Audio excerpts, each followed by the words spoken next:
আমরা আসছি একটা ভাবির বাসায় বেড়াইতে। তো এই যে এখানে কত রকম রান্না বান্না হয়েছে, এগুলা বলার বাইরে।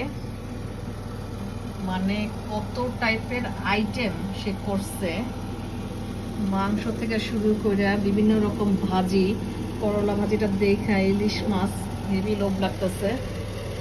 সাথে এই যে পোলাও, মাশাল্লাহ রান্না সেই রকম হয়েছে।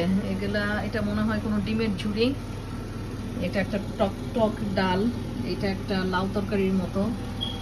যাই হোক, খাওয়ার পরে আমরা আরো বুঝবো। খুবই সুন্দর করে সবকিছু গুছগাছ করা,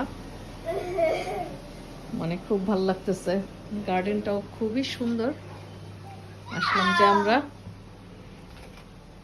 ছোটখাটোর মধ্যে খুবই সুন্দর টিপটপ বাসা, মাশাল্লাহ খুব ভালো লাগছে। ছেলে খেলতেছে। কত টাইপের আয়োজন, মাই গড।